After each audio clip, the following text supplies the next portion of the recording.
Bonjour à tous, bienvenue à notre rendez-vous quotidien, l'étude du Rita du jour. Aujourd'hui, nous sommes le Lamed Shvat, Rosh Chodesh Adar, de l'année 5786. Nous sommes le mardi, Yom Shlishi Pa'amaim Kitov, et nous allons partager ce moment ensemble, Bezrat Hashem, et dans la joie véritable.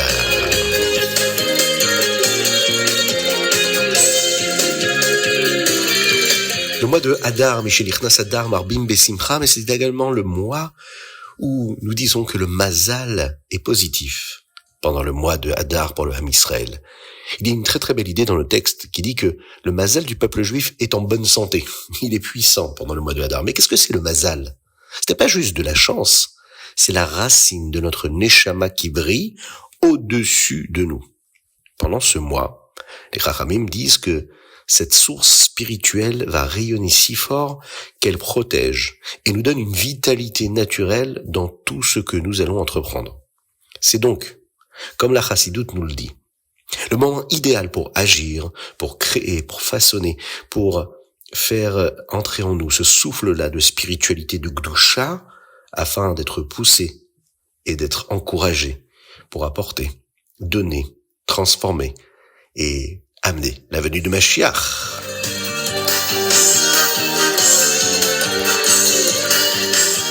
Et nous allons commencer avec le Chumash du jour. Mais avant cela, rappelez-vous que vous pouvez nous envoyer vos dédicaces par WhatsApp au 06 21 37 24 52. Chumash, nous apprenons ce qui concerne la Ménorah et les Yiriot, les rideaux qui recouvrent le Mishkan. Akadosh Baruch Hu s'adresse à Moshe Rabbeinu sur le Har Sinaï et lui demande de fabriquer plus tard une Ménorah. Au lieu de fabriquer toutes les différentes parties de la Ménorah séparément, il doit fabriquer l'ensemble de la Ménorah à partir d'une seule pièce d'or. La Ménorah, pour le Mishkan, doit avoir 7 branches avec des décorations. Il y avait des coupes renversées, des globes, des fleurs. Et au sommet de chaque branche, il doit y avoir des coupes pour pouvoir contenir l'huile. Elles sont fixées de telle manière que les flammes brillent toutes vers la branche centrale de la Ménorah. Les ustensiles pour la Ménorah doivent également être en or. Il y avait des pincettes pour placer les mèches au bon endroit et les retirer lorsque la Ménorah s'éteint. Des cuillères également pour retirer les cendres lorsque le feu, lui, sera éteint. Maintenant, à Kadosh Baruch Hu, le texte nous dit, parle à Moshe Rabbeinu de la fabrication des Yiriot. Il doit y avoir 3 couvertures sur le Mishkan. Ces couvertures vont servir de toit et elles pendaient sur les murs du Mishkan. La première couverture doit être faite d'un matériau coloré avec des dessins des krouvim, les fameux chérubins qui ressemblent à des lions d'un côté et à une sorte d'oiseau de l'autre côté. Les parties de cette couverture doivent être attachées avec des boucles et des agrafes en or. La deuxième couverture, elle, doit être faite de poils de chèvre. Ces 2 côtés doivent également être attachés avec des boucles et des agrafes, et cette couverture sera plus grande que le Mishkan, et le surplus pendra devant. Enfin, la 3e couverture ici, elle sera en réalité uniquement sur le toit. Elle sera faite de peau de bélier teinte en rouge, avec de la peau de tachash par-dessus.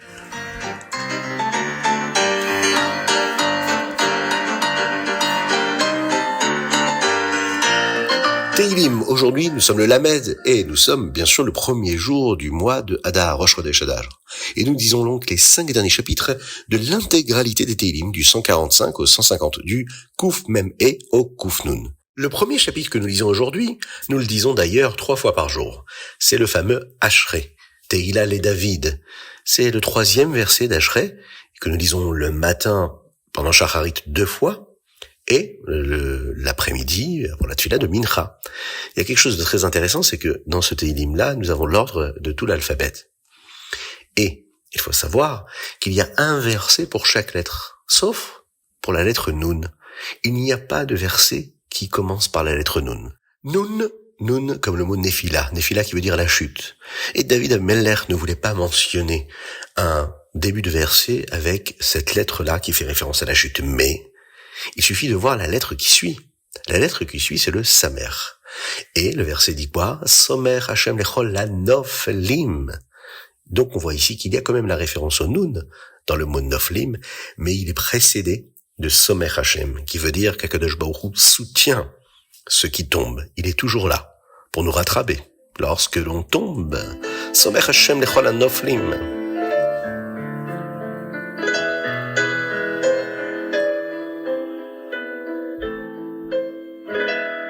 L'écoutez Marim, Tania. Le Rabbi Shmuel Zalman ici donne un conseil pour le Benoni qui est à un niveau qui est assez élevé de service d'Akadosh Baruch Hu, du service divin, mais qui peut encore éprouver ce qu'on appelle le Timtum Alev dont nous avons parlé les derniers jours, c'est-à-dire ce cœur-là qui est engourdi, qui a du mal à ressentir le désir pour accomplir la Torah et les mitzvot. Alors pour que le cœur du Benoni soit ouvert au service de Dieu, c'est-à-dire à chacun d'entre nous, il doit se sentir humble à l'intérieur. Une chose à laquelle le Benoni peut réfléchir pour se sentir ainsi, ce sont donc les avérotes qu'il a commises dans le passé. Même s'il n'a pas de faute grave du passé auquel penser, s'il réfléchit à toutes ces choses-là qu'il a pensées, dites ou faites, il réalisera qu'il n'est pas si parfait que cela après tout. D'ailleurs, le Zohar le dit, qu'à chaque fois qu'une personne pense à quelque chose qui révèle de la sainteté de la Gdusha, son esprit devient un outil pour la sainteté, ce que nous appelons une merkava, c'est-à-dire qu'il porte la Gdusha. Mais toute pensée qui traverse notre esprit, qui n'est pas de la Gdusha, eh bien, utilise l'esprit pour donner de la force, à l'inverse de la Gdusha, c'est-à-dire l'impureté. Qu'Hachem nous en préserve. Donc, ce qu'il faut savoir, c'est que quand nous avons une pensée qui n'est pas spécifiquement pour Akadosh Baruch Hu, c'est-à-dire les Shem Shamaim, dans le but de servir Dieu, et que cette pensée-là est donc en réalité connectée avec quelque chose de neutre, qui pourrait ne paraître neutre, eh bien malheureusement, cela peut tomber pour l'inverse de l'Ishem Shamaim. En réalité, tout ce qui n'est pas de la Gdusha est l'inverse de la Gdusha. Le Zohar nous dit aussi quelque chose qui concerne les rêves. Les rêves étranges surviennent parce qu'une personne est occupée par des futilités pendant la journée. En réalité, les rêves correspondent à toutes les pensées qui ont traversé notre esprit ou nos occupations. C'est alors que l'ange qui se charge des rêves, va trouver la solution pour nous envoyer des rêves encore plus étranges que la réalité de notre journée et que les pensées ou les paroles qui ont traversé notre esprit.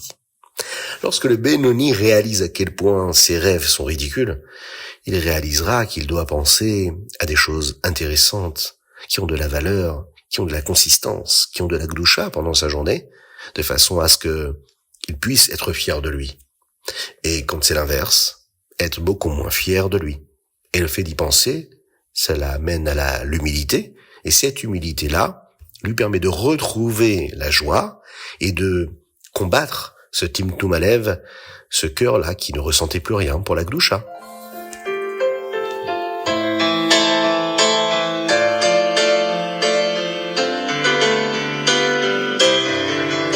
Ayom Yom, aujourd'hui nous sommes la Medjvat. De nombreux chassidim considéraient le jour de leur arrivée à Lubavitch comme leur véritable anniversaire. Le Rashbatz est venu voir son rabbi, le Tzemar Tzedek, pour la première fois le vendredi de la Parashat Mishpatim en 5608, ce qui correspond à l'année 1848. Chaque année, le Rashbatz restait réveillé toute la nuit du jeudi soir de la Parashat Mishpatim, qui était son anniversaire chassidique. Il mettait cette filine au moment même où il était entré en Yechidut pour la première fois. Cette fameuse audience privée que les chassidim avaient. Qui était le Rashbatz? Le Rashbatz, c'est le Rav Shmuel Betzalel, le fils de Reb Shalom Shapsi Sheftel. Le Rashbatz est né dans une famille pauvre mais très pieuse. Son père passait ses journées à étudier la Torah tandis que sa mère faisait vivre la maison. Orphelin très jeune, le Rashbatz est confié à un beau-père qui l'oblige à passer tout son temps au Beth Midrash. Le garçon se révèle être un élève exceptionnel.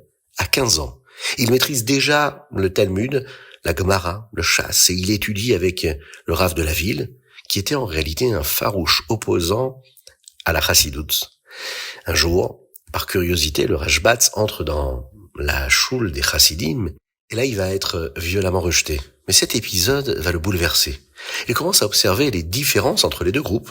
Chez les Chassidim, il perçoit de l'humilité, de la fraternité, une forme de tfila intense, pleine d'émotion et de ferveur. Et chez les Mitnagdim, il remarque surtout de l'orgueil, des rivalités et des prières rapides récitées sans concentration. Alors il est intrigué. Le Rashbatz décide d'enquêter par lui-même. Il va assister en secret à une tfila chassidique. Là, l'expérience va le bouleverser profondément. Les nigunim, les chants, les pleurs, la ferveur collective lui donnent la certitude intérieure qu'il se trouve face à une voix spirituelle authentique. Et à partir de ce jour, il commence à prier autrement, avec plus d'attention, plus de sens. Un chassid accepte alors de lui enseigner l'histoire et les fondements du chassidisme.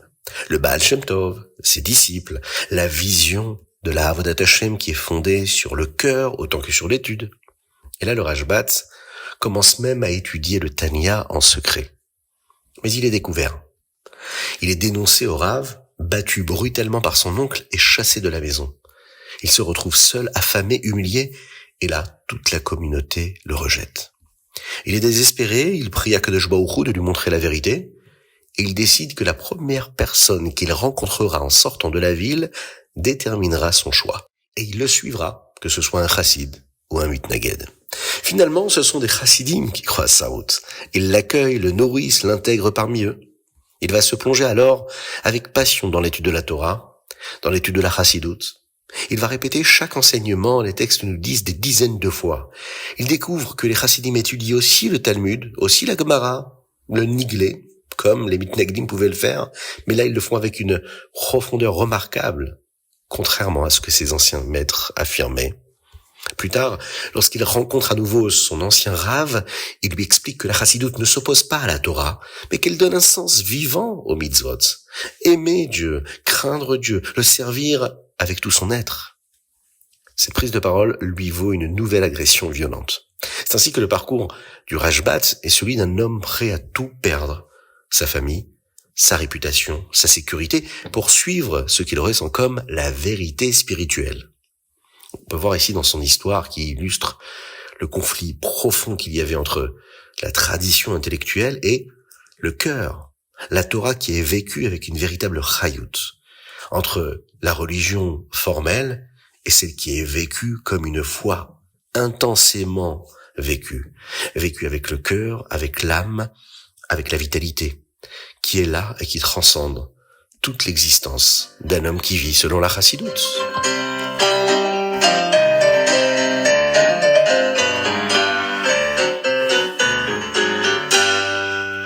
Rambam, aujourd'hui nous sommes dans les Ilchot Avodat Kochavim, chapitre 7. Nous devons détruire les objets liés à l'idolâtrie, la Avodah Zara. Et le Rambam nous enseigne quels types d'objets sont considérés comme de l'idolâtrie. Par exemple, si une vache a été utilisée pour un sacrifice idolâtre, nous ne pouvons même pas utiliser sa peau pour quoi que ce soit d'autre. Dans le chapitre 8, le Rambam nous apprend quand des choses changent pour devenir de l'idolâtrie. Si quelqu'un a prié vers une montagne, la montagne n'est pas considérée comme de l'idolâtrie. Mais s'il a pris une pierre de cette montagne pour en faire une idole, elle peut le devenir. Chapitre 9, enfin, le Rambam ici nous apprend ce qui concerne les affaires et les relations avec les non-juifs lorsqu'ils célèbrent leur jour de fête idolâtre. De quelle façon nous devons avoir des rapports avec eux.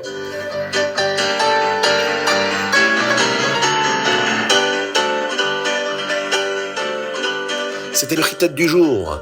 Je vous souhaite un bon mois de Hadar, Mishenichnas Hadar, Ben Simcha, Chodesh Tov. Que Dieu vous fasse que l'âme Israël puisse vivre dans la Simcha véritable, qu'il envoie la guérison totale à tous les malades du Ham Israël, parmi eux Avraham Nissim Ben Sultana, David Ben Sultana. À très bientôt pour le Chitat du jour.